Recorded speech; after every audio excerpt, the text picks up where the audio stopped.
More than 80% of institutions plan to buy more crypto throughout 2025. This is just one of the many key takeaways from a recent report that reveals a ton of alpha around what institutions have been up to and, more importantly, what coins they plan to invest in. So today, we'll be summarizing this report for you in simple terms, revealing which cryptos institutions are paying the most attention to and what this could mean for the crypto market in 2025 and beyond. My name is Nick, and trust me folks, this one you do not want to miss. The report we'll be summarizing for you today is titled, quote, Increasing Allocations in a Maturing Market 2025 Institutional Investor Digital Assets Survey. It was published by Coinbase, which I'm sure needs no introduction, and EY-Parthenon, the strategy consulting arm of EY, which is of course formerly Earnst Young. We'll only be giving you the juiciest highlights here in this video, but we'll leave a link to the full report in the description for you to come back and read at your leisure. Now, 352 institutional investors participated in the survey, all of whom are executives at their respective companies. For perspective, the largest share of respondents, 38% to be exact, held vice president, senior vice president, or presidential roles. The survey included 5 different categories of institutional investors. 32% were asset managers, 22% were hedge fund managers, 20% came from private banks or a VC fund, 18% were asset owners, which includes pensions, endowments, or foundations, and 10% were family offices. Notably, the vast majority of respondents came from the US and Europe. Specifically, 61% came from the US and 28% came from Europe, and the remaining 10% were split between Africa and the Middle East, Latin America, Canada or Mexico, and Asia or the Asia Pacific. We should point out that this survey covered institutional interest in cryptocurrencies as well as other digital asset products such as funds, trusts, and derivatives. It's also worth noting that these institutional respondents had a broad range of assets under management, or AUM, ranging from less than 1 billion to more than 1 trillion. Institutions with an AUM between 1 billion and 50 billion made up the lion's share of respondents at 52%. Okay, now that we understand exactly who we're dealing with today, let's dive into that report. But before we go any further, we've noticed that 40% of the people who watch our videos are not subscribed to the channel yet. So if that's you, then you can do so right now by hitting that subscribe button, and you may as well hit the bell as well for good measure. And if you're enjoying this content so far, then fire up those likes. Back to the video. Now, the report begins by asking respondents whether their firms allocated to crypto and digital assets in 2024 and how they plan to allocate in 2025. A whopping 85% of respondents increased their allocations in 2024, and 83% plan to do the same this year. The report also adds that, quote, family offices and hedge funds are particularly bullish, with 25% planning to significantly increase holdings in 2025. Notably, the leading reason for institutions to invest in digital assets are that they offer higher returns than other asset classes, consist of more innovative technology, and can be used as a hedge against inflation.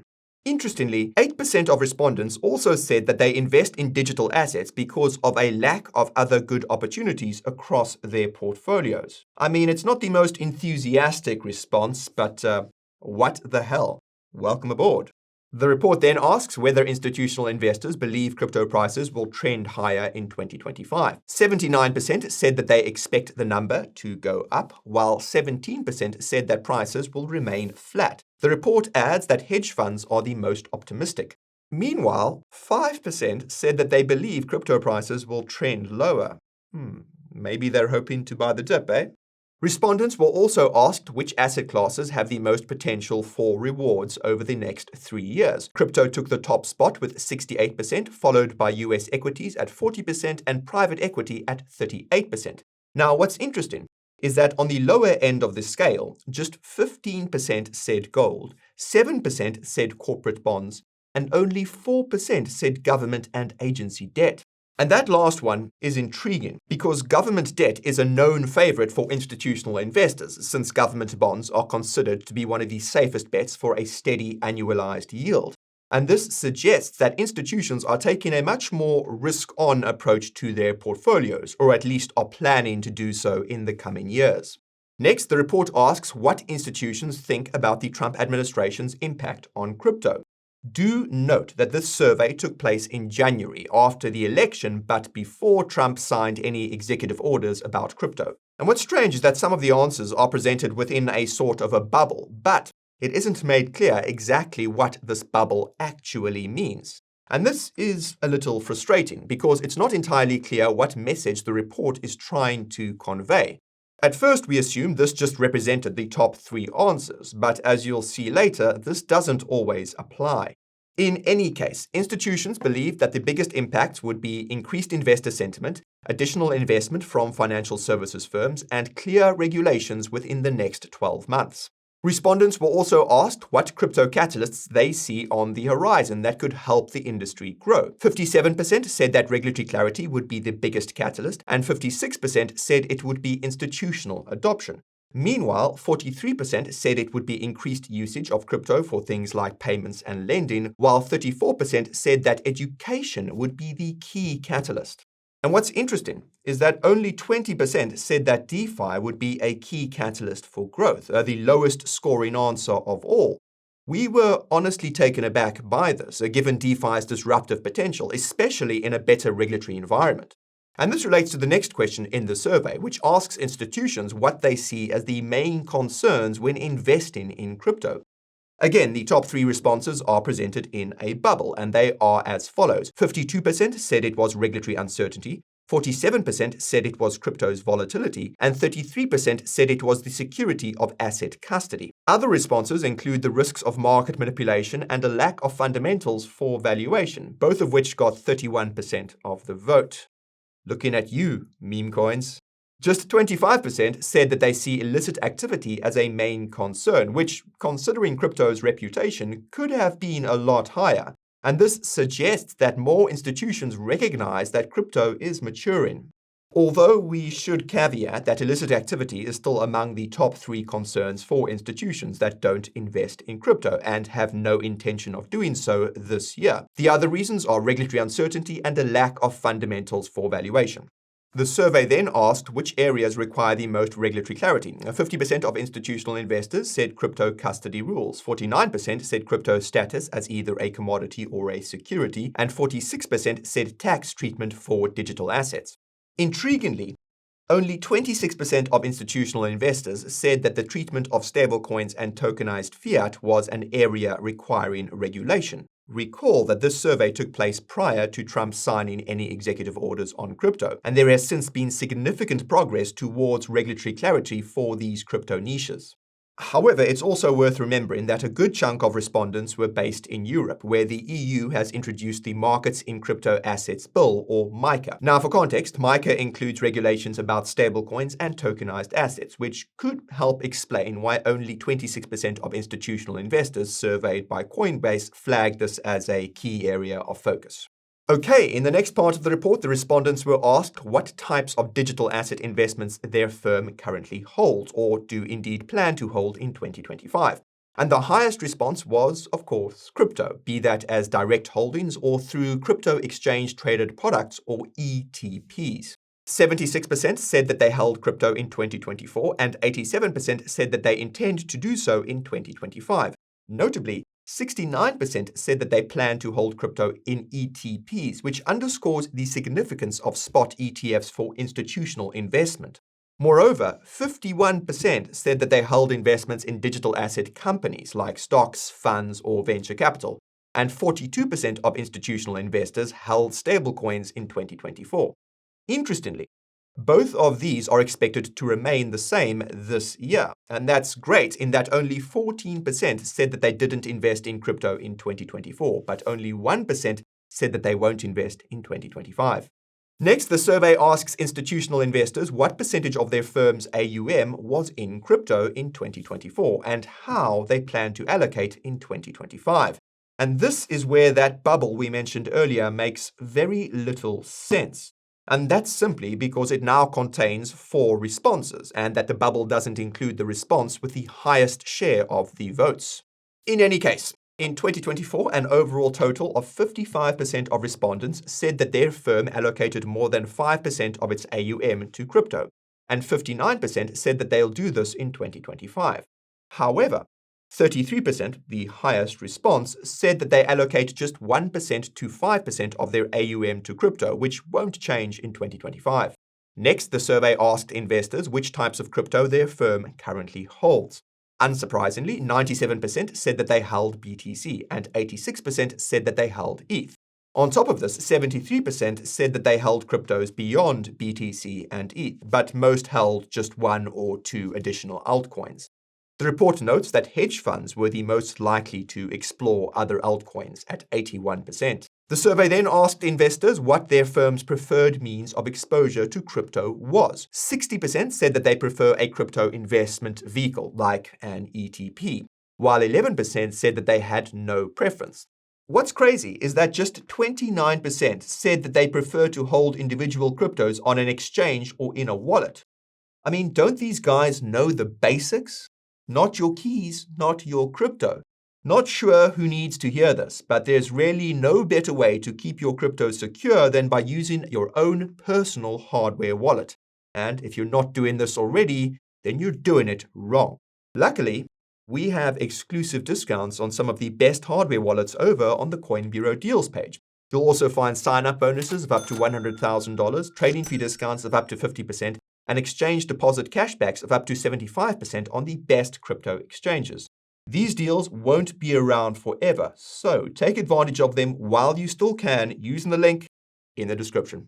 Anyway, the next part of the survey asks investors if their organization is considering launching any crypto funds in the next 2 years. Almost 50% said that they were, while 31% said no. However, another 20% said that they weren't sure, which suggests that they could be persuaded once they see how much money these other funds are able to rake in. Among the investors who did say yes, 60% were interested in a Bitcoin ETP and 56% were interested in an Ethereum ETP. Now, what stands out to us through this is that just 21% said that they were interested in spot ETPs for other altcoins. Now, this is significant because it suggests that the altcoin ETFs that are already in the works could see low adoption, much like the spot Ethereum ETFs. Not only that, but only 17% said that they would be interested in ETPs that include staking or multiple cryptos in one product. To be blunt, this isn't the level of enthusiasm that investors have been hoping for, especially when it comes to staking cryptos, namely ETH. But who knows, maybe this will change if the crypto market starts to pick up. Next, the survey asks institutional investors how interested they are in tokenized assets, such as bonds, equities, and funds. 57% said that they were very interested, while 35% said that they want to learn more. And this makes sense. After all, tokenized real-world assets, or RWAs, could be a leading narrative this cycle, but their true potential is still largely unknown.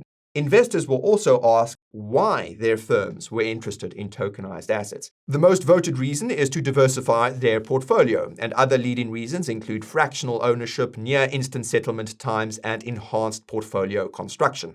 72% of investors said that they plan to invest in tokenized assets by 2026. The most popular types of tokenized assets are alternative funds like private equity, private credit, and real estate, as well as commodities and equities. Notably, 28% of investors said that they plan to invest this year, 33% said that they plan to invest in 2026, and another 20% said that they would invest in the next 2 to 3 years. And this means that institutional interest in tokenized RWAs is likely to continue growing, and is all the more reason why we believe it could be one of the top narratives of crypto in 2025. And this ties into the next part of the report, which asks investors how interested their firm is in tokenizing their own assets. Perhaps unsurprisingly, there seems to be overwhelming interest in this. 40% of respondents said that their firms were interested, while another 44% said that they want to learn more, which could easily be taken as that they are interested but remain cautious for now. Investors were also asked what aspects of tokenizing assets excites them the most, and more than half noted instant settlement times and increased liquidity as their key motives, followed closely by fractional ownership of funds and assets. Now, the next part of the report takes a look at institutional interest in decentralized finance, or DeFi. And it revealed a staggering statistic. The number of investors engaging with DeFi is set to triple over the next 2 years, from 24% to 75%. The top reasons why investors want to increase their activity in DeFi are derivatives, staking, lending, access to altcoins, and cross-border settlements. Take note. As for those who said that they had no intention to dabble in DeFi, more than half of these investors noted that the biggest reasons for avoiding DeFi are regulatory uncertainty, compliance risks, and a lack of knowledge and understanding.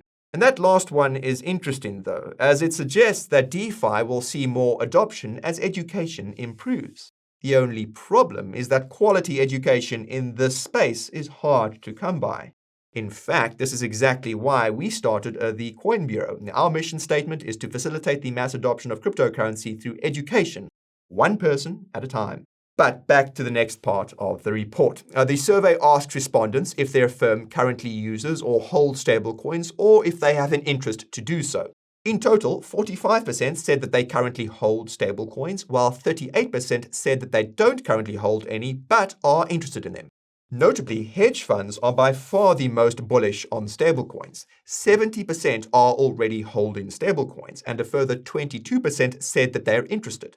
Meanwhile, only 29% of asset owners currently hold stablecoins, but 55% are interested, the highest level of interest of any investor type. Intriguingly, asset managers have the lowest interest levels, with 22% saying they have no interest in stablecoins whatsoever. Almost 3/4 of investors who do have an interest in stablecoins said that an annualized yield was their most exciting use case. And this was closely followed by transactional convenience, foreign exchange benefits, internal cash management, and their use as a store of value. Okay, folks, this brings us to the end of the report, and I'll remind you that you can find the full report down in the description to come back and read later. But there's just one more question that we need to address. What does all of this mean for the crypto market? Well, one of the key takeaways that we took from this report is that institutions seem to be taking a much more risk-on approach in search of higher returns. Even though this has likely changed somewhat with the recent downturn in crypto and stocks, it's worth noting that assets in other jurisdictions like China and Europe have been rallying. And this underscores the fact that institutional investors are simply going wherever they believe they will get the biggest gains. And given the upcoming changes to crypto regulations, it's quite possible that they could get more involved in crypto. On that note, regulatory clarity will be one of the biggest catalysts for institutional adoption, if not the biggest. Recall that many institutions on the fence have said that regulatory uncertainty is the biggest hurdle to investing in digital assets. Once these institutional investors get more involved in crypto, this will likely reignite retail interest in the space, creating the positive feedback loop in price that many have been waiting for.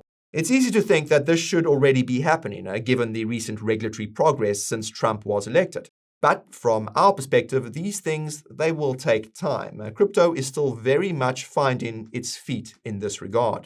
Regulatory clarity could also lead to less reliance on ETPs for crypto exposure, as institutions would feel more comfortable investing in spot and holding them directly. Clear crypto regulations also help promote the adoption of DeFi, which would be incredibly bullish for the protocols themselves and their underlying blockchains. It's also clear from this report that there's lots of interest in stablecoins, which is extremely significant.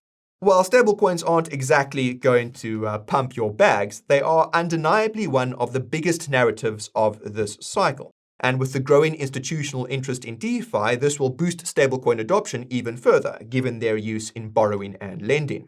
And this would bring in significant revenue for any DeFi protocols that can facilitate the minting or exchanging of stablecoins, or the underlying blockchains that host this stablecoin activity. And for those wondering, DeFi Llama reveals that Ethereum is home to 53% of stablecoin activity, while Tron is home to 28% and Solana is home to 5%. And the final takeaway from this report is it's clear that tokenized real-world assets will also see significant institutional adoption.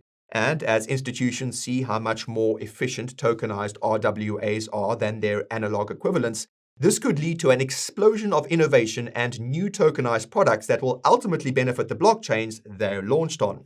So watch this space, folks, because it looks like big money may soon come flooding into the cryptoverse, blowing up our portfolios in the process. And I'm sure I speak for all of us when I say, it's about time. It's about time. Now, if you want to learn about where we are in this market cycle, then you can check out our most recent video on that right over here. And again, if you're not subscribed to the channel yet, well, you can do that right over here. That's me for now. Thank you very much for watching, and I'll see you again soon.